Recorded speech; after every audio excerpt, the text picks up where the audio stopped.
Live షోకి తిరిగి స్వాగతం. పుష్కరాల తొక్కిసలాటలో 27 మంది మరణానికి కారణం అంటూ ఏపీ ముఖ్యమంత్రి చంద్రబాబు రాజీనామా చేయాలని జగన్, రఘువీర, చిరంజీవి ప్రభుత్వాలు డిమాండ్ చేస్తే వారు శవ రాజకీయాలు చేస్తున్నారు, ఈ టైంలో రాజకీయం చేయడం కరెక్ట్ కాదంటూ మంత్రులు పుల్లారావు తదితరులు వ్యాఖ్యానించారు. అచ్చెన్నాయుడు కానీ తదితరులంతా వారి వ్యాఖ్యలతో ఏకీభిస్తారా అంటే, శవ రాజకీయాలు చేయొద్దన్న వారి వ్యాఖ్యలతో ఏకీభిస్తారా అంటే 37% మంది అవునని, 63% మంది కాదంటున్నారు. ఇక అతిథుల పరిచయం శ్రీ రుద్రరాజు పద్మరాజు గారు, శాసన మండలి మాజీ సభ్యులు, కాంగ్రెస్ పార్టీ సీనియర్ నేత.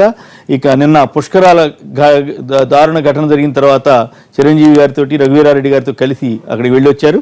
ఇక శ్రీ అల్జీపూర్ శ్రీనివాస్ గారు, భారతీయ జనతా పార్టీ సీనియర్ నేత, తెలంగాణకు సంబంధించిన ప్రముఖులు. శ్రీమతి వాసిరెడ్డి పద్మ గారు, వైఎస్ఆర్ కాంగ్రెస్ పార్టీ సీనియర్ నేత, అధికార ప్రతినిధి. డాక్టర్ మందా జగన్నాథం గారు, టీఆర్ఎస్ సీనియర్ నేత, లోక్సభ మాజీ సభ్యులు, వారు కూడా మనతో చర్చలో పాల్గొంటారు. ఇక దురదృష్టవశాత్తు జరిగిన పుష్కర ఘటన చాలా తీవ్రమైనటువంటి ఆందోళన కలిగించింది. నిన్నంతా కూడా మనం చర్చ సందర్భంగా కూడా అన్ని జాగ్రత్తగా ఉండాలని 1-10 మార్లు మన చర్చల్లో కూడా ప్రస్తావనకు వచ్చినటువంటి సందర్భం ఉంది. అయితే ఇప్పుడు ఇలాంటి ఘటనలు ఎందుకు జరుగుతున్నాయి, ఎట్లా జరుగుతున్నాయి, మరి ఇంత అనుభవజ్ఞులైనటువంటి వాళ్ళు మరి వీవీఐపీలకి ఈ ముహూర్తాలు పెట్టడం వల్ల ఆ వీవీఐపీలకి సుముహూర్తం ఇప్పుడు సామాన్యుల పాలిట ఎలాంటి ముహూర్తంగా మారింది? ఆ ముహూర్తం అనేది లేకుండా ఉన్నట్లయితే గతంలో ముఖ్యమంత్రులు ఎవరు కూడా ముహూర్తాలు చూసుకుని ఈ స్నానానికి వెళ్ళలేదు, ఎప్పుడో మధ్యలో వెళ్ళేవాళ్ళు. సో ఎక్కడ లోపం జరిగింది? వీటన్నిటి మీద చాలా ఒకవైపు రాజీనామా డిమాండ్, మరోవైపు శవరాజకీయం అంటూ వీరు ఈ వాస్తవ పరిస్థితి ఏమిటి, అసలు ఎట్లా ఇలాంటి న్యాయ విచారణకు ఆదేశించినప్పుడు ఏ రకంగా ఈ వ్యవహారం ముందుకెళ్తుంది, మరి ఇటువంటి ఘటనలు జరిగినప్పుడు ఎవరైనా బాధ్యత వహించాల్సిన అవసరం ఉంటుందా, ఉండదా? రుద్రరాజు గారు. ఇప్పుడు యాక్చువల్గా ముఖ్యమంత్రి గారికి నిన్న జరిగినటువంటి సంఘటన అంతా కూడా ప్యూర్లీ ముఖ్యమంత్రి గారి బాధ్యత. ఎందుకంటే ముఖ్యమంత్రి గారికి స్పెసిఫిక్గా ఎవరైతే విఐపీస్ ఉన్నారో వారందరికీ గత 2003 పుష్కరాల్లో గౌతమి ఘాట్ అనేటువంటిది కేటాయించడం జరిగింది. ఇప్పుడు దానికి కొంచెం జరిపి సరస్వతి ఘాట్ అని ఒకటి నిర్మాణం చేశారు. దాంట్లో ముఖ్యమంత్రి గారు స్నానం చేయవలసినటువంటి అవసరం ఉంది. అయితే ముఖ్యమంత్రి గారికి కొన్ని సెంటిమెంట్లు చాలా ఎక్కువగా ఉన్నాయి. అందులో ఇటీవల కాలంలో ఇంకా పెరిగినటువంటి పరిస్థితిని మనం గమనించవచ్చు. గతంలో 2003 ఎన్నికల తర్వాత జరిగినటువంటి పరిణామంలో 2004లో వారు ఓడిపోవడం, పదవి కోల్పోవడం జరిగింది. కాబట్టి ఈసారి ఆయనకి ఎక్కడైతే స్పెసిఫైడ్గా కేటాయించారో విఐపీస్, అది కాకుండా సామాన్య భక్తులు ఎక్కడైతే ఉంటారో ఆ ప్రాంతంలోకి రావడం జరిగింది. ఎందుకంటే నేను ప్రత్యక్షంగా అక్కడికి వెళ్ళినప్పుడు చిరంజీవి గారు, మేము, మా పార్టీ అధ్యక్షుడు రఘువీరారెడ్డి గారు మేము చూడడం జరిగింది. దాంట్లో దానికి ఒకటే సింగిల్ గేట్ ఉంది. సో 4 గంటలు ఆయన అక్కడ రకరకాల పూజలు అవన్నీ నిర్వహించారు. 4 గంటలు కావాలని బురదేస్తున్నారు. 4 గంటలు మీరు లోకల్ గా ఎవరైనా మాట్లాడించండి. 4 గంటలు ఎందుకుంటారు? 2 గంటలు ముందు ఉన్నారు, స్నానం చేసేది పావు గంట, 2 గంటల ముందు ఉన్నారు. అదే నేను చెప్పేది, 2 గంటలు వచ్చినప్పటి నుంచి 6 గంటల నుంచి ముందు నుంచి ఉన్నారు. దాని తర్వాత ఇంకొక 2 గంటలు ఉన్నారు, రకరకాల పూజలు చేశారు. సరే, వారికి 8 వరకు ఉన్నారా? వారికి ఉన్న 8 దాటి వరకు కూడా ఉన్నారు. ఓకే, వారికి ఉన్నటువంటి సెంటిమెంట్స్ కానీ దాని కానీ మనం ఏం కాదను. వారి కుటుంబ సభ్యులు అందరూ కూడా వచ్చారు. ముఖ్యమంత్రిగా వారికి ప్రోటోకాల్ ఉంటుంది, దాన్ని ఎవరు కూడా డిస్ప్యూట్ చేయడానికి చేయరు కూడా. సో ఇమీడియట్ గా వారు వెళ్ళిపోయిన తర్వాత వారితో ఉన్నటువంటి గన్మెన్స్ కానీ, మెన్ కానీ ఎవరైతే ఉన్నారో, సెక్యూరిటీ పర్సనల్ కానీ, వాళ్ళందరూ కొంచెం రిలాక్స్ అయిపోయారు. ఎప్పుడైతే ముఖ్యమంత్రి గారు అయిపోయారో, ముఖ్యమంత్రి గారితో పాటు జనరల్ ఘాట్ కదా అది, టక్మన్ వదిలేసి వాళ్ళందరూ కూడా వెళ్ళిపోవడం జరిగింది. దాంతో విఐపీ ఘాట్ అయితే కొంచెం విఐపీ ఘాట్ అయితే ఇంక మీ ఇంత జనరల్ పబ్లిక్ వచ్చేటువంటి పరిస్థితి ఉండదు కాబట్టి, ఎలా చేయరు కాబట్టి ఇంత స్టాంపేట్ జరిగి ఉండేది కాదు. సో జనరల్ ఘాట్ కాబట్టి ఎప్పుడైతే గేట్ తీసేశారో దానికి ఇన్ని గేట్ అవుట్ గోటు ఒకటే. ఎందుకంటే విఐపీ కాబట్టి 2 గేట్ ఓపెన్ చేసి పెట్టలేదు, పక్క పక్కనే ఉన్నాయి. సో ఇప్పుడు ఏం జరిగింది, ముఖ్యమంత్రి గారు ఇమీడియట్ గా వెళ్ళిపోగానే ఆయనకు ఉన్నటువంటి సెక్యూరిటీ పర్సన్స్ కానీ, ఆయనకు ఉన్నటువంటి గన్మెన్స్ కానీ, వాళ్ళ ఎస్కార్ట్ కానీ అంతా కూడా రిలాక్స్ అయిపోయారు. ఇమీడియట్ గా జనం లోపలికి రష్ అయ్యారు. దీన్ని అంతా అప్పటి వరకు 4 గంటలు ఆపించారు కదా. దానికి ఒక యాక్చువల్గా ఏం చేద్దాం అంటే, తిరుపతి దేవస్థానం వాళ్ళు కంపార్ట్మెంట్స్ చేస్తారు. ఒక్కొక్క కంపార్ట్మెంట్లో ఇంతమందిని పెట్టి ఆ కెపాసిటీని స్నానం చేయించడం, మళ్ళీ పంపడం, ఆ విధంగా కొంత మేనేజ్మెంట్ చేస్తుంటూ ఉండిండేది. వీళ్ళు కూడా ఆ విధంగా కొంత ప్లాన్ చేశారు వాస్తవంగానే. బట్ అనుకోకుండా ఏం జరిగింది, ఈ కంపార్ట్మెంట్స్ అన్ని కూడా నిండుకుపోయి ఉన్నాయి. 3-4 గంటల్లో అక్యుములేట్ అయినటువంటి ప్రజలందరూ ఉండడం వల్ల ఒకేసారి వాళ్ళందరూ కూడా న్యాచురల్ గా వీళ్ళందరికీ ఏంటంటే 6 చిల్లరకి ముహూర్తం అనేటువంటిది, ముహూర్తం పెట్టడం చాలా మంది వీళ్ళందరూ కూడా మీడియాలో చెప్తూ ఉండడం, ఆ ముహూర్తానికి చేస్తే చాలా బాగుంటుంది అది సెంటిమెంటల్ గా ఉంది. మరి విఐపీలకి ముహూర్తం అయినప్పుడు మా ఊళ్ళకి ముహూర్తం ఉండదు. దానికోసం వీళ్ళందరూ కూడా ఏమనుకున్నారంటే, ఇమీడియట్ గా మనం స్నానం చేస్తే మనకు కూడా పుణ్యం ఫలితం ఎక్కువ దక్కుతుంది అనేటువంటి ఉద్దేశంలో ఒకటే రావడం జరిగింది. వచ్చిన తర్వాత అక్కడ ఉన్నటువంటి చిన్న ఘాట్ ఉంటుంది, ఇలా స్టెప్స్ ఉండి కిందకి వెళ్ళేటువంటి పరిస్థితి ఉంటుంది. దాంట్లో అందరూ ఒకళ్ళ మీద ఒకడు పడిపోయారు. ఆక్సిజన్ అవైలబిలిటీ లేదు మెయిన్ గా, నియరెస్ట్ గా అంబులెన్స్ లేవు. ఎందుకంటే వీఐపీ పార్కింగ్ అంతా కూడా సీఎం గారు కానమైతే సరిపోయింది. సీఎం గారు ఉన్నటువంటి మామూలుగా ఇక్కడ రాకూడదు అసలు వీఐపీ, అంతే కదండి. ఇక్కడ అసలు రావాల్సిన పనే లేదు. ఇక్కడ అంబులెన్స్లు పెడతారు, మెడికల్ కిట్స్ పెడతారు, ఎయిడ్స్ పెడతారు, పంపిస్తారు. సో ఇప్పుడు జరిగినటువంటి నేపథ్యంలో ముఖ్యమంత్రి గారు, వారి కాన్వాయి, వారి మంది మార్బలం, మంత్రులు కూడా అందరూ అక్కడే ఉన్నారు. స్థానికంగా ఉన్న యాక్చువల్గా ముఖ్యమంత్రి గారు ఉన్నప్పుడు ప్రభుత్వ యంత్రాంగం అంతా అక్కడే ఉంటుంది. ముఖ్యమంత్రి గారు ఉన్న మంత్రులు తెలంగాణలో మంత్రులంతా డివైడ్ అయ్యారంట. కడియం శ్రీహరి గారు చోట ఉన్నారు, తుమ్మల నాగేశ్వరరావు, హరీష్ గారు వేరే చోట ఉన్నారు. స్టార్టింగ్ నుంచి ఇక్కడ కొంత రాంగ్ ఓరియంటేషన్ ఇచ్చారు. ఎంతసేపు పుష్కరాలు అంటే రాజమండ్రి అనేటువంటి పాయింట్ ఇచ్చారు, కానీ యానంలో కూడా ఉంది పుష్కరాలు. కోనసీమకు సంబంధించి మా ప్రాంతంలో బోర్డర్ స్కూల్ లో ఉంది, తర్వాత రకరకాల ఘాట్స్ ఉన్నాయి. సో మిగిలిన చోట చాలా చోట్ల వాటర్ కూడా సమస్యగా ఉంది. ఎందుకంటే ధవళేశ్వరం దగ్గర ఆనకట్టకి మనం డ్యామ్ ఉంది కాబట్టి అక్కడ ఇచ్చేయడం వల్ల రాజమండ్రిలో కొంత నీరు ఉంది, కానీ మిగిలిన చోట్ల నీరు లేనటువంటి మాట కూడా వాస్తవం. బట్ ఏదేమైనప్పటికీ ముఖ్యమంత్రి గారు ఈ విధంగా చేయడం మూలాన్ని తప్పనిసరిగా ఇది ప్రజలకు అసౌకర్యం కలిగింది. ఎందుకంటే మనమనే మాట కాదు, మేమందరం ఫీల్డ్ మీదకి వెళ్ళినప్పుడు చూసినప్పుడు, ఇప్పుడు ఇందాక మీరు పుల్లారావు గారు చెప్తున్నారు కదా ఇచ్చినటువంటి దాన్ని, పుల్లారావు గారు లాంటి వాళ్ళు ఈ రోజు అక్కడికి వెళ్ళి ఆ పరిసర ప్రాంతాలని ఒకసారి చూసి వస్తే జనం ఘోష ఏంటి అనేటువంటిది అర్థమవుతుంది. ఎందుకంటే మేము హాస్పిటల్కి వెళ్ళిన తర్వాత మార్నింగ్ జరిగిన ఇన్సిడెంట్కి 4 గంటలకు మేము వెళ్తే నెల్లూరుకు సంబంధించి ఒక లేడీ చనిపోతే భర్త ఆ బాడీని పెట్టుకుని అలా కూర్చున్నాడు. ఏంటంటే మాకు ఎవరో సహాయ సహకారాలు లేవండి, అంబులెన్స్ లేదంటే అప్పటికప్పుడు ఇమీడియట్గా చిరంజీవి గారు అక్కడ మా లోకల్ జిల్లా కాంగ్రెస్ ప్రెసిడెంట్ పిలిపించి పార్టీ పరంగా అంబులెన్స్ ఎలా చేయండి అని చెప్పి చేశారు. అంటే చాలా హారబుల్ మేనేజ్మెంట్. డిస్ట్రిక్ట్ ఆఫీసర్ ఇన్ఛార్జిగా పెట్టాలి కదా. ఇప్పుడు 27 మందా 30 మందా చనిపోయారు. చనిపోయిన తర్వాత వాళ్ళకి ఏం చేయాలి? మనం అక్కడ ఓ డిస్ట్రిక్ట్ ఆఫీసర్ని డిప్యూట్ చేసి వాళ్ళు వేరే బోర్డ్స్ అని పంచనామా చేసి బాడీలన్నీ ఐడెంటిఫై చేసి ఎవరు ఏ ప్లేస్కి వెళ్ళాలని చెప్పి డివిజన్ ఆఫ్ లేబర్ అనేటువంటి జరగాలి కదా. అది జరగలేదు. జనరల్ హాస్పిటల్లో పెట్టారు వీళ్ళందరినీ పేషెంట్. ఇప్పుడు కూడా 25 మంది పేషెంట్లు జనరల్ హాస్పిటల్లో ఉన్నారు. ఆవిడ పాపం లేడీ సూపరింటెండెంట్ చాలా కష్టపడుతూ ఉన్నారు. కానీ ఏముంటాయి దానికి? బడ్జెట్ ఏముంటుంది? మంచినీళ్ళు. బెడ్ మీద ఉన్నటువంటి పేషెంట్ కి మంచినీళ్ళు కావాలంటే లేనటువంటి పరిస్థితి, బ్రెడ్ కావాలంటే లేనటువంటి 1600 కోట్లు ఖర్చు పెడుతున్నారు. 1600 కోట్లు వీళ్ళు చేసుకున్నటువంటి కట్అవుట్లకి వీళ్ళు చేసుకున్న డెకరేషన్ కి జరిగింది. కానీ సార్ హాస్పిటల్ బడ్జెట్ ఎంత ఉంటుంది? నేను కూడా మెడికల్ హాస్పిటల్ డబ్బులు ఇచ్చో లేదా దానికి ఎమర్జెన్సీ అక్కడే ఉన్నారు కదా, ఉన్నారు. ఎమర్జెన్సీ ఫండ్ నుంచి అయితే ఇవ్వాలి కదా, ఎవరో ఒకరు మీట్ అవ్వాలి కదా. ఎవరు చేయగలుగుతారు? What is the capacity? Collector లేదా అసలు మొత్తం ముఖ్యమంత్రి అక్కడ ఉండగా డిస్ట్రిక్ట్ ఆఫీసర్ కాదండి, డిప్యూటీ తహసీల్దార్ లాంటి వాడిని పెట్టారు అక్కడ. ఇన్ని బాడీలు ఉండగా మార్చురీలో డిస్ట్రిక్ట్ లో జరిగిన తర్వాత కూడా 4 గంటలకు మేము వెళ్ళామండి. 3 గంటలకి ఇక్కడ ఫ్లైట్ స్పెషల్ ఫ్లైట్ తీసుకుని 4 గంటలకు వెళ్తే 4:20కి హాస్పిటల్కి వెళ్ళి ఉండొచ్చు.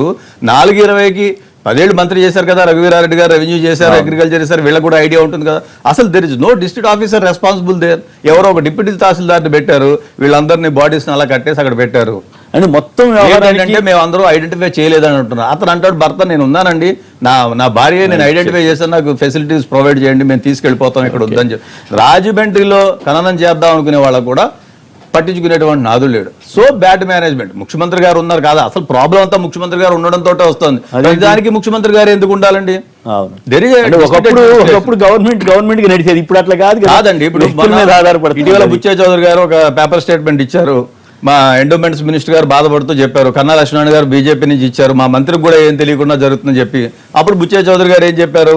మొత్తం అంతా ముఖ్యమంత్రి గారే చూస్తున్నారు, చాలా అంటే సక్సెస్ అయితే ముఖ్యమంత్రి గారు, ఫెయిల్యూర్ అయితే ముఖ్యమంత్రి కాదా, దీనికి ఈజ్ హీ నాట్ రెస్పాన్సిబుల్. ఈ రోజు జరిగిన దానికి ఇప్పుడు ఇన్ని ప్రాణాలు పోయిన తర్వాత, ఇన్ని కుటుంబాలు పోయిన తర్వాత న్యాయ విచారణ కూడా ఆదేశించారు. అంటే దాని పరిధి ఏంటండి? న్యాయ విచారణ అంటే ఏం చేస్తారు? ఘాటు పరిధిని తీసుకుంటారా, ఓవరాల్ అడ్మినిస్ట్రేషన్ తీసుకుంటారా, ముఖ్యమంత్రి గారిని కూడా దీంట్లో పరిధిలోకి తీసుకుంటారా అనేటువంటిది కూడా ఆలోచించాలి కదా. అడుగుతారు మీరు చేసే శవరాజకీయం అందుకే అంటున్నారు. కాదు సార్, మేమంటలేదు. ఇటువంటి పరిస్థితుల్లో రాజకీయాలకు అతీతంగా అన్ని రాజకీయ పార్టీలు కూడా ముందు ప్రజలు అనేటువంటి వాళ్ళు వాళ్ళకి మాకు అందరికీ సొంతమే, మేమేం కాదంటలేదు. అడ్మినిస్ట్రేటివ్ పరంగా ఈవేళ వాళ్ళు అధికారంలో ఉన్నారు. బట్ జరిగినటువంటి సంఘటన తీవ్ర ఇది సంతరించుకుంది, చాలా దురదృష్టకరం. దాన్ని అందరూ కూడా బీజేపీ వెంకయ్యనాయుడు గారు కూడా ఇటువంటి విషయాల్లో రాజకీయాలు మాట్లాడకూడదు, రాజకీయాలు చేయకూడదు ఎవరు చేయట్లేదండి. రాజకీయాలు ఏ రాజకీయ పార్టీ చేయట్లేదు. అసలు బీజేపీ ఎండోమెంట్స్ మంత్రిది ఎక్కడైనా నేను స్టేట్మెంట్ చూసారు? అసలు ఇంత జరిగిన తర్వాత ఆయన ఎక్కడైనా కన్సర్న్ మినిస్టర్ గారు ఎక్కడైనా ఫీల్డ్ లో కనిపించారా మీకు? అంటే అర్థమవుతోంది కదా గవర్నమెంట్ ఏ విధంగా చేస్తుందో. 3 మెంబర్ కమిటీ వేశారు, 3 మెంబర్ కమిటీ దీన్ని చేస్తుంది అట్టహాసంగా అన్నారు. 3 మెంబర్ కమిటీ జపాన్ లో ఉంది. జపాన్ లో ముఖ్యమంత్రి గారితో వెళ్ళినటువంటి బృందంలో నారాయణ గారు లేదా, లేకపోతే ఉన్నటువంటి యనమల రామకృష్ణ గారు లేరా, లేకపోతే అడ్వైజర్ గారు లేరా, పరకాల ప్రభాకర్ గారు, వీళ్ళందరూ కూడా దాంట్లోనే ఉన్నారు. సో మీకు ఇక్కడ బాధ్యతలు అప్పచెప్పి వీటిని చూడమంటే ఇంత పెద్ద ఈవెంట్ రోజుకి 12 లక్షలు వస్తారా 7 లక్షలు వస్తారా అంచనాలు లేకుండా రైట్. వచ్చేటువంటి జనాన్ని ఏ విధంగా వాటర్ కూడా మినిమం వాటర్ ప్యాకెట్స్ కూడా ప్రొవైడ్ చేయనటువంటి పరిస్థితి ఉంది. సో ఓవరాల్ గా దీనికి ముఖ్యమంత్రి నైతిక బాధ్యత వహించాలి. తప్పనిసరిగా రాజకీయాలకు అతీతంగా ఆయన రాజీనామా చేయాలి. ఆయన ఎందుకంటే రాజీనామాతో ఇది కాదు, అసలు ఇంతమంది ప్రాణాలు అండి వాళ్ళు అక్కడ అంతా చాలా హారిబుల్ గా గెలిపిస్తున్న సంగతి. ఎక్స్గ్రేషియా కూడా మేము డిమాండ్ చేస్తున్నాం, 25 లక్షల రూపాయలు ఇవ్వాలి. రైట్. వెంకటరమణ గారు విజయవాడ నుంచి లైన్ లో ఉన్నారు. వెంకటరమణ గారు నమస్కారం, మాట్లాడండి. హలో. రైట్. శ్రీనివాస్ గారు. శ్రీకాంత్ గారు మరొకరు లైన్ లో ఉన్నారు. శ్రీకాంత్ గారు. హలో. నమస్కారం అండి, మాట్లాడండి. హలో. హలో. మాట్లాడండి సార్. నమస్కారం. హలో. నమస్కారం, మాట్లాడండి. హలో కేసీఆర్ గారు. మాట్లాడండి ప్లీజ్. ఏం లేదు సార్, ఇప్పుడు నిన్న జరిగింది అవును. ఇంకా అడ్మినిస్ట్రేటివ్ ప్రెజర్ ఎంత అయితే ఉందో సేమ్ గా వీళ్ళు ఇచ్చిన ఓవర్ అడ్వర్టైజ్మెంట్ ప్లస్ ఈ జనాల ఫ్లో. ఇప్పుడు హుదూద్ తుఫాన్ వచ్చింది, అప్పుడు ఏమైంది, దే హ్యాడ్ విజన్ దాన్ని ఎట్లా ఫేస్ చేయొచ్చు అనేది. ఇక్కడ ఏమైంది, ఎంతమంది వస్తారు ఏంటి ఒక బేసిక్ క్యాలిక్యులేషన్ లేదు. ఓవర్ గా క్రౌడ్ రావటం, విఐపీలు కూడా ఇదే ఘాట్లోకి రావటం మెయిన్ రీజన్ అనుకుంటున్నాం అండి. కరెక్ట్. ఓకే, బాగా చెప్పారు. వెంకటయ్య గారు మహబూబ్ నగర్ నుంచి. వెంకటయ్య గారు నమస్కారం అండి, మాట్లాడండి. నమస్కారం సార్. నమస్కారం, మాట్లాడండి ప్లీజ్. సార్ ఇప్పుడు పుష్కరాలు ఏర్పాట్లు చేసిరు కదా సార్. అవును, మాట్లాడండి. ఇప్పుడు జనాభా ఎక్కువ వచ్చినప్పుడు కాంగ్రెస్ వాళ్ళు రాజకీయం చేయడం, చంద్రబాబు నాయుడు రాయన చేయడం అనేది అయితే కరెక్ట్ సిస్టమ్ కాదు సార్. ఓకే. ఎందుకంటే ఇప్పుడు పబ్లిక్ ఎక్కువ అయింది. మొన్న అదేవిధంగా ఇక్కడ మన అయ్యప్ప మనం కేరళ వెళ్ళాం కదా సార్. శబరిమల. శబరిమలలో చిన్న ఇష్యూ జరిగింది సార్, మేము కూడా పక్కనున్నాము. ఓకే. జీబు ఏదో 120 వచ్చేట కల్లా వచ్చే ఫ్లో అయ్యి దాదాపు 110 మంది చనిపోయారు సార్. కాకపోతే అక్కడ ఏం సార్ అంటే పోలీసుల నిర్లక్ష్యం, అది ఏకంగా ఏమంటే వాళ్ళు జనాన్ని డైవర్షన్ చేయకపోవడం. రైట్. ఓకే. వర్హాల్ గారు తున్నించి. వర్హాల్ గారు నమస్కారం అండి, మాట్లాడండి. సార్ నమస్కారం సార్. నమస్కారం, మాట్లాడండి. సార్ నిన్న జరిగే సంఘటనకి మొత్తం ఒక చంద్రబాబు నాయుడు గారిని కాదు, అక్కడ ఉన్న జనాలు కూడా బాధిపోయింది సార్. ఎందుకు ఒక్కసారి వెళ్ళిపోకుండా జనాలు కూడా సంయమనం పాటించి ఒకరు వెళ్తే బాగుంది. అంటే ఎవరు ఆత్రుత వాళ్ళు తొందరగా వెళ్ళిపోవడం అట్లా కాదు కదా. కాదు మిత్రమా, సరే చంద్రబాబు గారిని అనండి, అభ్యంతరం లేదు. ప్రభుత్వం ఎందుకు 1600 కోట్లు ఎందుకు, 29,000 మంది పోలీసులు చెప్పారంట, మరి అదంతా ఎందుకు? మీరు ఆలోచించాలి కదా, మనం ఆలోచించాలి కదా. కేవలం ప్రజలు 2 గంటల సేపు ఆపారన్న దానికి సమాధానం చెప్పాలి కదా. 2 గంటల సేపు ఎందుకు ఆపాల్సి వచ్చింది? దాని మూలంగా సమస్యలు వచ్చినాయి కదా. మరి అట్లా ఎందుకు 29,000 మంది పోలీసులు ఉంటే అక్కడ ఇద్దరే ఎందుకు ఉన్నారు? అన్ని వేల మందిని ఎట్లా కంట్రోల్ చేయగలుగుతారు? రైట్. శ్రీనివాస్ గారు. ముందుగా భారతీయ జనతా పార్టీ తరఫున ఈ యొక్క మృతిలో మరి దానికి సంతాపం వెళ్తా ఉన్నాం. ఈ దేశంలో అనేక సందర్భాల్లో లక్షలాది మంది జనాలు, భక్తులు వారి యొక్క పుణ్య కార్యక్రమాలకు అటెండ్ అవుతూ ఉంటారు. ఈ మధ్యనే ఈ అలహాబాద్లో కుంభమేళా జరిగిందండి. లక్షలాది మంది జనాలు వస్తూ ఉంటారు. అక్కడ కనీసంగా 6 నెలల పాటు నుంచి ఈ యొక్క వర్క్ డివిజన్ కావచ్చు, ఎక్సైజ్ జరుగుతుంది. ఎక్కడ కూడాను మేము కూడా వెళ్ళడం జరిగింది. ఎక్కడ కూడాను రోజుకు లక్షల మంది వచ్చినా కానీ ఎక్కడ కూడా అక్కడ స్టాంపేడ్ అయ్యే అవకాశం లేదు, రద్దీగా గ్యాదర్ అయ్యేటువంటి పరిస్థితి లేదు. ఆ రకంగా కొద్ది వర్క్ డివిజన్ చేసి ప్రభుత్వ యంత్రాంగం ఉంది, అఫీషియల్స్ ఉన్నారు, మంత్రులు ఉన్నారు, ఎమ్మెల్యేలు ఉన్నారు, అందరికి వర్క్ డివైడ్ చేసి ప్లాన్ ప్రకారంగా యాక్షన్ ప్లాన్ తయారు చేసి ఉంటే బహుశా ఈ విధంగా వచ్చి ఉండేది కాదు. అనేక ఘాట్లు డజన్ల కొద్ది కమిటీలు ఏం చేసినాయి అన్నది అదే కదా. ఇప్పుడు అంతకుముందు మా మంత్రి గారు కూడా చెప్పడం జరిగింది, మా నాయకులు చెప్తా ఉన్నారు, వారి యొక్క నాయకులు కూడా చెప్తా ఉన్నారు, అంతా మా నాయకులే చూస్తా ఉన్నారు, మా సీఎం గారు చూస్తా ఉన్నారు అని చెప్పి. ఇటువంటి ఒక మాట రావద్దు. వాస్తవంగా వర్క్ సమిష్టి బాధ్యత, సమిష్టి యొక్క ఫలితాలు మనం తీసుకోవాల్సిన బాధ్యత ఉంటుంది ప్రజా పరిపాలన ఉన్నప్పుడు. ఆ రకంగా జరగకుండా ముఖ్యమంత్రి గారు అన్ని తానే చేయడం, ఆ యొక్క రిస్క్ తీసుకునే ప్రయత్నం చేసినారే, అది పెద్ద పొరపాటు. నేను మొత్తం ముఖ్యమంత్రి గారి మీద తప్పనట్లేదు, కానీ ఎక్కడో ఒక చోట అందరినీ ఇన్వాల్వ్ చేయడంలో బహుశా ముఖ్యమంత్రి గారు ఫెయిల్ అయి ఉంటారు.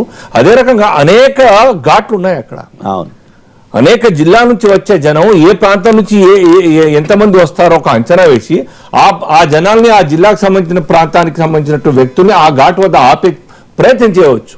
లేకుంటే అందరూ రాజమండ్రికి వస్తా ఉంటే అందరు పుష్కర్ ఘాట్ కి వస్తే అందరూ నేచురల్ గా స్టాప్ పడే అవకాశం. ఇప్పుడు ఎట్లా విపక్షాలు చంద్రబాబు రాజీనామా చేయాలంటే వాళ్ళంతా శవరాజకీయాలని వాళ్ళు ఈ సందర్భంగా ఇవన్నీ కూడా మాట్లాడుకుంటే బాగుంటది. ఇంకా జరిగేది ఉన్నది. ఇవాళ ఒక్కరోజుతో ఏది కాదు, ఫస్ట్ డే మాత్రం జరిగింది. ఇంకా 10 రోజుల పాటు 11 రోజుల పాటు ఇవన్నీ జరగాలి. దాని తర్వాత కూడా జరిగే అవకాశం ఉంటుంది. కాబట్టి అందరం కూడా మన అందరి బాధ్యత ఇది. ఇటువంటి ఒక సమస్యలు రాకుండా పునరావృతం కాకుండా ఆ ప్రాంతంలో మనవంతు ఆ కర్తవ్యంగా ఏం చేయగలుగుతామో, ఏ అసిస్టెన్స్ ఇవ్వగలుగుతాం అనేది ఆలోచించాలి. అంతతోనే కాకుండా ఇప్పటికే ఇమీడియట్ గా అఫీషియల్స్ కూర్చోబెట్టి వర్క్ డిజైన్ చేయాల్సిన బాధ్యత ఉంది. ఇప్పుడు జరుగుతుంది కూడా భయపడ్డారని కొంతగా నిన్న సాయంత్రానికి ఘాట్లకు మేము వెళ్ళినప్పుడు మోరార్లెస్ తగ్గిపోయారు. భయపడి ఉంటారు, కొంత భయం కూడా ఉంటది కదా. దాని ఇంపాక్ట్ జనాల్లో ఉంటే రారు, ప్రజలు రారు. ఎందుకు చావు కోరుకొని తెచ్చుకోవడం ఎందుకు అని చెప్పి భయపడతా ఉంటారు. కాబట్టి ఇటువంటి జరగకుండా ఉండడానికి ఇక ముందు కానీ జాగ్రత్త పడితే బాగుంటుంది మా అభిప్రాయం. రైట్, ఒక్క నిమిషం. టీఆర్ఎస్ లోక్సభ సభ్యులు సీతారాం నాయక్ గారు లైన్ లో ఉన్నారు. సీతారాం నాయక్ గారు నమస్కారం అండి. హలో. నమస్కారం సార్. నమస్కారం. మీ కామెంట్ ఏమిటి ఈ పరిణామాల మీద? కామెంట్ అంటూ లేదు సార్, ఎందుకంటే భక్తి ఉండాలి కానీ అది ప్రాణాంతకం కాకూడదు. మనం అధికారులను, రాజకీయ నాయకులను వీళ్ళనే మాట్లాడుతూ ఉంటాం. ప్రజల్లో కూడా చూశాను నేను స్వయంగా. అది భద్రాచలం ఇవన్నీ నా కాన్స్టిట్యూన్సీ లో వస్తాయి. ఇన్ని రకాల ఏర్పాటు చేసినా ఆ సమయం వచ్చే వరకు పోలీసు పెట్టినటువంటి ఆంక్షలను దాటి దాన్ని ఎరుకొట్టుకొని అదే రోజు పోతేనే ఏదో అప్పుడే ఆయనకు జన్మ తరించినట్టు ఇంకో జన్మ ఉన్నట్టు నిజంగా కూడా కొంత మూఢత్వం ఇంకా బాగా ఉందనిపించింది సార్. నేను పర్సనల్ గా ఇక్కడ చూశాను. చేతులు ఎవరు బాధ్యులు సీతారాం నాయక్ గారు? చాలా ఇదిగా ఉంది. ఏదేమైనా ఈ అధికారులు ఉన్నారు చూడండి. ఒకసారి మనం ఏం చేస్తామంటే ముందు ఇటువంటి జరిగేటప్పుడు సీఎం, ఎమ్మెల్యేలు, ఆ సంబంధిత మంత్రి, పోలీస్ అధికారులు, కలెక్టర్ కూర్చుంటారు. ఇది కేవలం అప్పటి వరకే ఉంటది. ఈ ప్లానింగ్ వరకే ఇక్కడ వీళ్ళంతా ఉంటారు. ప్లానింగ్ అయిపోయిన తర్వాత దాని బాధ్యత అంతా అక్కడ ఎవరైతే అధికారులు ఉంటారో ఐఏఎస్, ఐపీఎస్ స్థాయి అధికారులు వాళ్ళే దాని బాధ్యత అక్కడ ఉండవలసి ఉంటది. వీళ్ళకి తెలుసు, వీళ్ళ దగ్గర రూప్ పార్టీ ఉంటది. ఒక పద్ధతి లోపల 10 చోట్ల ఎక్కువ అక్కడ కనబడుతుంది. మనం చూస్తున్నాం. ఆ తాళ్ళెక్కి ఎక్కేది, అది ఎక్కేది.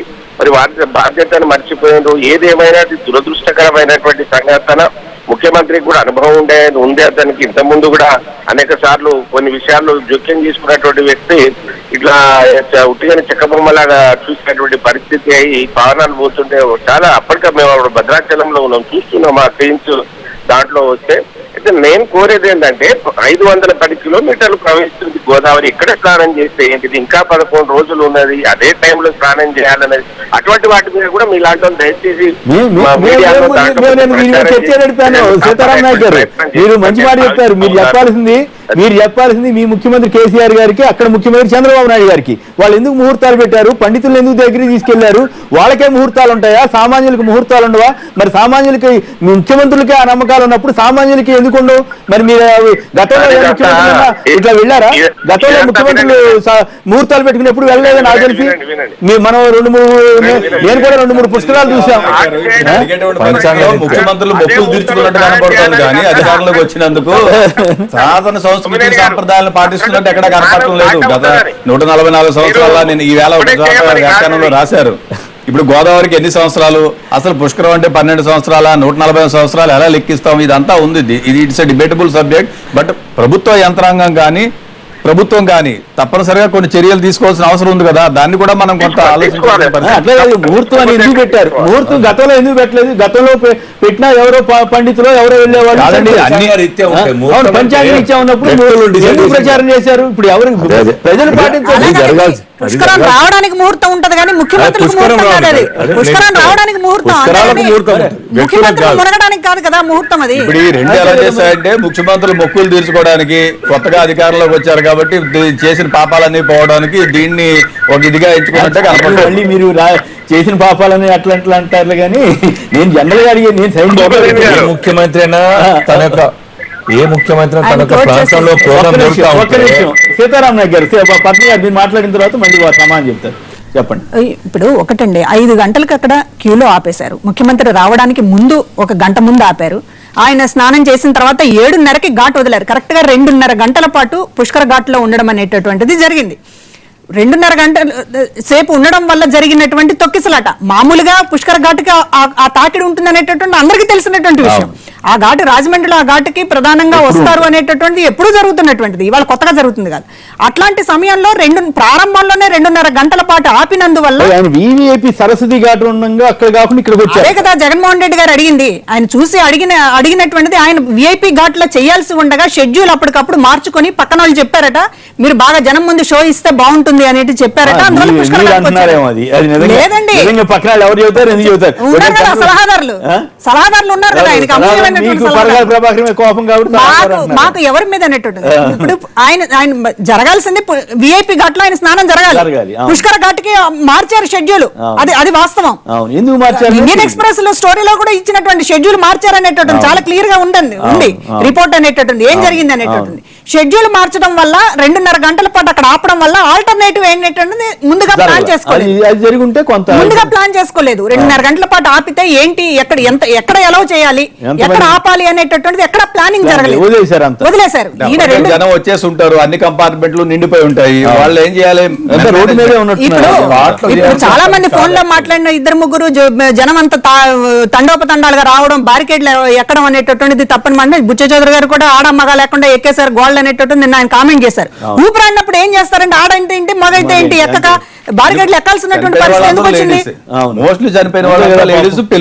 ఊపిరాడక చనిపోవడం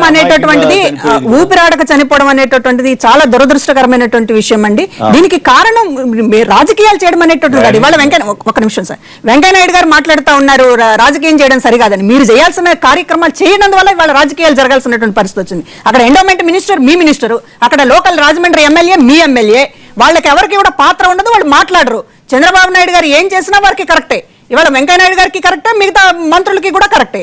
ఇవాళ జరిగినటువంటి ఫెయిల్యూర్ లో మీ పాత్ర లేదా? ఇవాళ ఫండ్స్ ఏమవుతున్నాయి కేంద్రం నుంచి రిలీజ్ చేసినాయి కానీ, లేకపోతే పుష్కరాలకు సంబంధించినటువంటి ఫండ్స్ మీద ఒక మానిటరింగ్ ఉండాల్సినటువంటి అవసరం కేంద్ర మంత్రిగా మీకు లేదా? ఉండండి సార్, ఉండండి. నాయుడు గారు మాట్లాడారు. నాయుడు గారికి ఈ పరిస్థితిలో రాజకీయాలు మాట్లాడదు. మీరు మాట్లాడినప్పుడు నేను మాట్లాడేది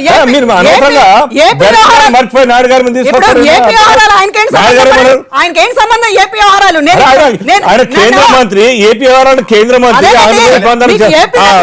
మాట్లాడితే చంద్రబాబు నాయుడు గారిని కాపాడమే మీకు చంద్రబాబు నాయుడు గారు వన్ మ్యాన్ ఆర్మీ లాగా పనిచేస్తారు. వర్క్ డివిజన్ అయి ఉండే బాగుండేది, జిల్లాల వరకు బాగుండేది చెప్తా ఉన్నారు.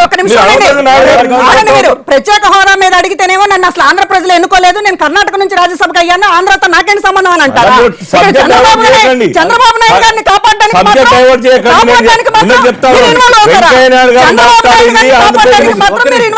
వారి ఆరోపణ ఏంటి? చంద్రబాబు గారిని మీరు కాపాడుతున్నారనేది. కాపాడినారు సార్, ఇప్పుడు రాజకీయాలు చేస్తూ బాధ్యత చూడండి, జాగ్రత్త పడదామని చెప్పి రాజకీయాలు చేయొద్దు అని చెప్పడం ఏంటి? అక్కడ జరిగినటువంటిది సీఎం వల్ల జరిగినటువంటి ఒక పెద్ద ప్రాణ బలి అనేటటువంటిది కనపడుతూ ఉన్నప్పుడు దాని మీద మాట్లాడకుండా ఉంటే అది ఎట్లా సరే అవుతుంది? మాట్లాడితే రాజకీయం టీవీలో వచ్చిందే అంతే మాట్లాడారు. మీరు నమ్మేది తర్వాత ఏమేం జరిగింది? హోమ్ మినిస్టర్ గారు ప్రధానమంత్రి గారు మాట్లాడినారు, వర్క్ డివిజన్ గురించి అక్కడ రివ్యూ. మీరు జనం మాట నమ్మరు, రాజకీయ పార్టీల మాట నమ్మరు, అధికార యంత్రాంగం మాట నమ్మరు. చంద్రబాబు చెప్తేనే మీకు వేదం. మీరు పొరపడుతున్నారు పద్మ గారు, పొరపడుతున్నారు. మీరు అనవసరంగా మాట్లాడకండి. వాస్తవాలు ప్రధానమంత్రి గారు కూడా ఇన్వాల్వ్ అయ్యారు, హోమ్ మినిస్టర్ గారు ఇన్వాల్వ్ అయినారు, కేంద్ర మంత్రి. ఉదాసీనంగా వ్యవహరించబట్టి మొదటి నుంచి కూడా మీరు ఉదాసీనంగా వ్యవహరించబట్టి రాష్ట్రంలో ఇవాళ చివరికి పుష్కరాలు కూడా అపవిత్రమైనటువంటి పరిస్థితి కల్పించారు. ప్రతి సబ్జెక్ట్ కు జోడించేటువంటి అవకాశం అలవాటు అయిపోయింది. అలవాటు ఏంటి? జరుగుతున్నదండి. అలవాటు ఏంటి? రాజమండ్రి జగన్నాథ్ గారు కూడా వచ్చారు, వారు రాజమండ్రి ఎమ్మెల్యే ఉన్నారు, వారు Bharatiya Janata party MLA. Concern endowment minister గారు ఉన్నారు, వారు భారతీయ జనతా పార్టీ రిప్రజెంటేటివ్. రాజమండ్రి నుంచి ఎమ్మెల్సీ అయ్యారు, భారతీయ జనతా పార్టీ నుంచి ఇంత పెద్ద ఇష్యూ జరుగుతుంటే వాళ్ళని ఎక్కడైనా అసలు వీళ్ళు ఎంత అండర్స్టాండ్ చేశారంటే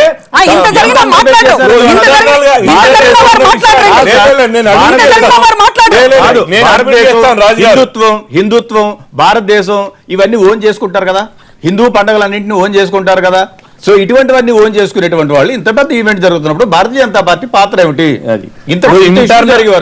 ఇంత ఇష్యూ జరిగే వరకు మీరు ఎందుకు దాన్ని బహిరంగం చేయలేపారు? 1600 కోట్ల రూపాయలండి. నేను చూపిస్తాను నీకు. నా ఊర్లో అమలాపురంలో గెస్ట్ హౌస్ కట్టుకున్నారండి ఎండోమెంట్స్ వాళ్ళు. పుష్కర ఘాట్లకు ఇచ్చినటువంటి పనులతోటి కొక్కొండ కృష్ణబాయమ్మ అనేటువంటి సత్రం ఉంటే పాత ఎవడో ఇస్తే తీసేసి ఎండోమెంట్ గెస్ట్ హౌస్ కడతారంటే దానికి సంబంధం ఏంటంటే ఆఫీసర్లు ఉండడానికి ఆ విషయం మాట్లాడలేదు భారతీయ జనతా పార్టీ. ఎక్కడ ఏం జరిగింది? మంత్రి దాని మీద- మాట్లాడుతూ ఉన్నారు. దాని మీద- దాని మీద- మా ఎమ్మెల్సీ దాని మీద మీ సోమిరాజు పార్టీ గారు మాట్లాడుతూ ఉన్నారు. దాని మీద- మాట్లాడారండి. దాని మీద మీ పార్టీ దేవాదాయ మంత్రి గారే కదా. పుష్కర ఘాట్ల దేవాదాయ మీద- మంత్రి గారే కదా మాట్లాడుకోవాలి. ఉన్నటువంటి ఒక రైట్, అభిప్రాయ భేదాన్ని బయట తీసుకురావాల్సిన అవసరం లేదు. పుష్కరానికి సంబంధించి జరిగిన 1600 కోట్ల జరిగిన అవినీతి మీద మీ పార్టీని కమిటీ Definite మాట్లాడడం, డిమాండ్ చేస్తాం. ప్రధానంగా ఈ ఘటనలో ఎవరు బాధ్యత వహించాలి? ప్రజల, అధికారుల, చంద్రబాబు గారా, మంత్రుల? ఈ దీని మీద మీ అభిప్రాయం ఏంటి? మొత్తం మీద ఈ పరిస్థితిలో వారు బీజేపీ వారు చంద్రబాబును కాపాడుతున్నారని వాళ్ళు ఆరోపిస్తారు. కాపాడడం కాదు. వాళ్ళ ఆరోపణ నేను చెప్పాను. దీని మీద మీరేమంటారు? ఒకటి, ఎవరు కూడా ఇటువంటి సంఘటన జరగాలని ఎవరు ఊహించరు. ముఖ్యమంత్రి కానీ, ప్రధానమంత్రి కానీ, రాష్ట్రపతి కానీ. ఇది అనుకోకుండా జరిగిన సంఘటన అయినా ఇక్కడ మాత్రము అక్కడ ల్యాబ్స్ జరిగిందని మాత్రం చెప్పక తప్పదు. ఇప్పుడు సాధారణంగా ఇటువంటి పవిత్రమైన కార్యక్రమాలు జరిగేటప్పుడు వీపీలు వచ్చినప్పుడు లేదా సామాన్య ప్రధానికానికి అడ్డు పెట్టకుండా ఉండాలి. ఇక్కడ ఏం జరిగింది? ఇక్కడ చంద్రబాబు నాయుడు గారు వెళ్ళినప్పుడు దాదాపు 2 గంటలు 3 గంటల దాకా మామూలు జనాన్ని అంతా ఆపేశారు. విఐపీలు వచ్చినప్పుడు లేదా వాళ్ళ ఏర్పాట్లు ఉండాలి.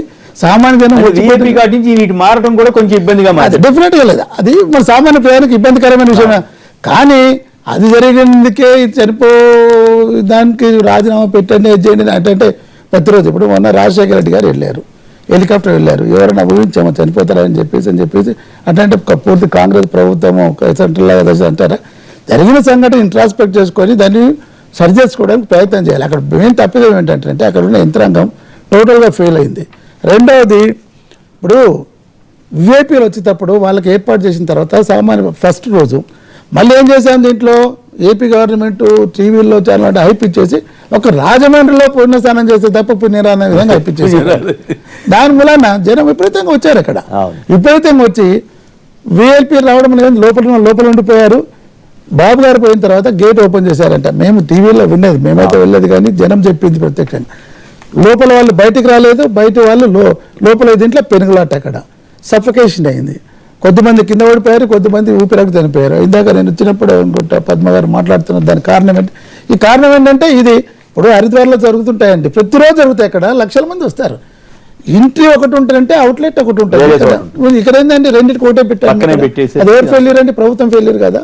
ఇప్పుడు ఇక్కడ కేసీఆర్ ఏం చేశారు? ఇక్కడ తెలంగాణలో 5 ఘాట్లు, భద్రాచలంతో 2 మంత్రులను పెట్టారు, కాళేశ్వరం 2 మంత్రులు పెట్టారు, ధర్మపురి 2 మంత్రులు పెట్టారు, బాసర 2 మంత్రులు పెట్టారు. ఈయన వెళ్ళారండి అక్కడ. ఈయన వెళ్ళకుండా ఇక్కడ సమీక్ష చేస్తూ స్మూత్గా జరిగిపోయాయి అక్కడ. సరే జనసంఖ్య అంత బాగా వచ్చిందా అంటే రాకపోవచ్చు. కానీ ఏంటంటే కానిస్టేబుల్ జనసంఖ్య నిన్న చేస్తే 4 లక్షల మంది తక్కువ కాదు కదా మరి. ఇది కాకుండా లేదా ప్రతిదానికి నేనే వెళ్ళి సూపర్వైజ్ చేస్తాను అన్నప్పుడు ఏమైంది? యంత్రాంగం టైం ఎక్కడ ఉందండి ఇంప్లిమెంట్ చేయడానికి? ఇప్పుడు మంత్రులు ఇంతమంది ఉన్నారండి. మంత్రులు స్వయాన హోంమంత్రి గారు జిల్లా అంటే వీళ్ళు అక్కడ ఉండి చేయాల్సిన బాధ్యత ఉంది కదా. డెఫినెట్గా దీంట్లో సరే డైరెక్ట్ గా రాజీనామా చేయండి అనేది లేకుండా గవర్నమెంట్ ఫెయిల్యూర్ మాత్రం డెఫినెట్ గా ఉంది. ముఖ్యమంత్రి, మంత్రుల, అధికారుల? ఇప్పుడు అధికారులు విచారణ చేస్తే ముఖ్యమంత్రి గారు సమీక్షించి మంత్రులు అక్కడ పెట్టేసి ఆఫీసర్గా పనిచేస్తాం సాధారణంగా. ఈ ఫెయిల్యూర్ కి ఎవరో కనుక్కోవాల్సిన అవసరం ఉంది. సరే ఆయన అంటే ఇప్పుడు మరి ఘాటు మార్చారు. నేను మాట్లాడతాను, ఎందుకంటే మీరు మాట్లాడిన తర్వాత నేను ఇంకా రాలేదు కంక్లూజన్ కి.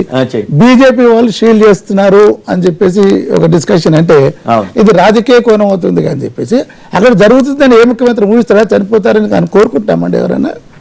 అట్లాంటి అంటే గతంలో కృష్ణాలో జరిగింది, కృష్ణ పుష్కరాలు జరిగింది, దుర్గా టెంపుల్ దగ్గర కూడా జరిగింది. అది అనుకోని జరిగిన సంఘటన. కాకపోతేనంటే వీటి నుంచి నేర్చుకొని రాబో కాలం లేకుండా ఇది కాకుండా చూసుకోవాల్సిన అవసరం ఉంది. ఇక్కడ మాత్రం పుష్కరాలు జరిగినప్పుడు రాజశేఖర రెడ్డి గారు ముఖ్యమంత్రిగా ఉన్నప్పుడు 2 ముగ్గురు అది కూడా ప్రారంభం కాకముందు ముందు రోజు జరిగిన దాన్ని నేను ఎంత చెప్తాను. అలర్ట్ చేశారంటే చంద్రబాబు నాయుడు గారు అప్పుడు దేనికి నైతిక బాధ్యత వహించి రాజీనామా చేయాలన్నారు. అందుకనే మేము అనేది ఏంటంటే ఒక్కరైనా చనిపోకూడదండి. ఇప్పుడు కాదు కదా, ఆ రోజు జరిగినటువంటి- మాట్లాడుతున్నారు మరి సమాజ్ చౌదరి గారు, జగన్నాథ్ గారు. ఆ రోజు జరిగినటువంటిది కృష్ణా పుష్కరాలకి రాజశేఖర రెడ్డి గారు ముఖ్యమంత్రిగా ఉన్నటువంటి సంఘటనని ఈ విధంగా ఇక్కడ కేసీఆర్ గారు చేసిన డిసెంట్రలైజ్ చేసేసి లేదా బాత్రూమ్ పెట్టింది. నేను వర్క్ ఇప్పుడు అక్కడ నేను మంత్రులందరూ డిస్ట్రిబ్యూట్ అయ్యారు, అక్కడికి వెళ్ళేసరికి అందరూ ఒకే చోట ఉన్నారు. ఇప్పుడు ఇక్కడనేమో అందరు మంత్రులు తెలంగాణ Distribute అయ్యారు. అక్కడేమో మంత్రులంతా ఇదేదో అర్ధచంద్రాకారంలో అందరూ అంటే ముఖ్యమంత్రి గారు ఎక్కడ ఉంటే అక్కడ ఉంటారు.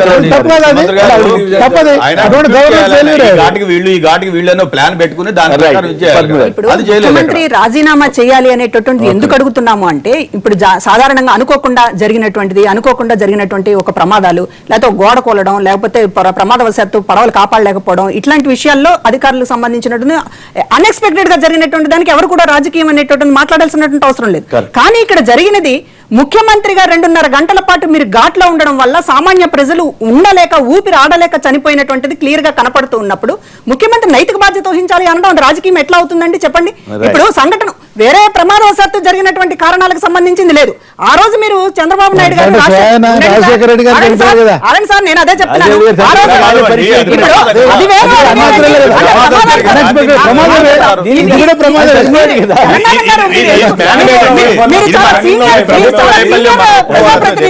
ఈ రకంగా రాజశేఖర రెడ్డి గారి హెలికాప్టర్ ప్రమాదాన్ని గోదావరి పుష్కరాల్లో